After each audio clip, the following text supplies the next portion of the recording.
À Felice-Bauer, Prague, le 18 novembre 1912. Lettre jointe à la lettre à Felice-Bauer du 28 novembre 1912. Ma chérie, je commence aujourd'hui mon travail de bureau par cette lettre, car il n'y a vraiment pour nous deux, en cet instant, rien de plus important que ce qui suit. Je te prie d'y répondre tout de suite, pourvu que toi qui es sage, tu sois de mon avis. Si ce n'était pas le cas, je ne pourrais malheureusement pas résister à ton avis. En tout cas, réfléchis. Ce que tu supportes, je suis loin de le supporter. Et quand je ne supporte pas quelque chose, je t'entraîne vers mon propre cercle avec la force irrésistible de la faiblesse, tu l'as bien vu la semaine dernière.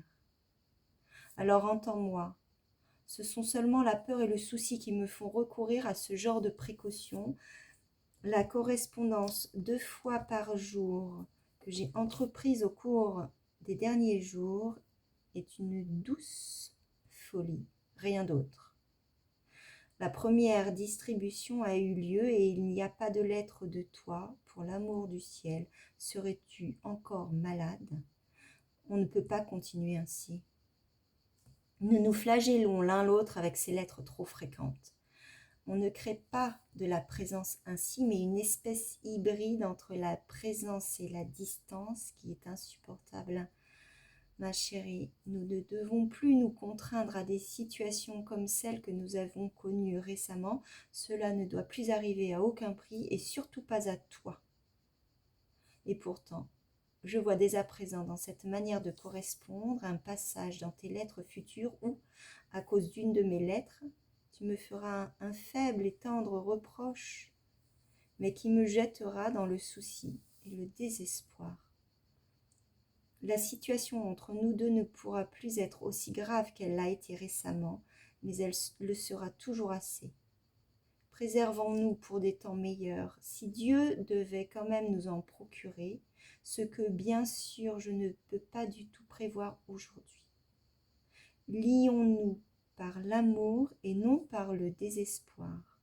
Et pour cette raison, je te prie, renonçons à ces lettres trop nombreuses qui ne produisent rien d'autre qu'une illusion qui fait tourner la tête. Elles me sont indispensables et pourtant, je t'en prie. Si tu es d'accord, je vais m'habituer à des lettres plus rares. Dans le cas contraire, évidemment pas, car c'est un poison tapi au creux de l'estomac. Fais-moi une proposition. Comment devons-nous gérer cela? C'est toi que je suivrai, pas moi.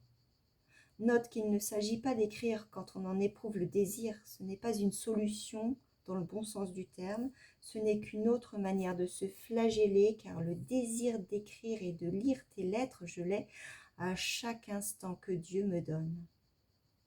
Provisoirement, je pense que la limitation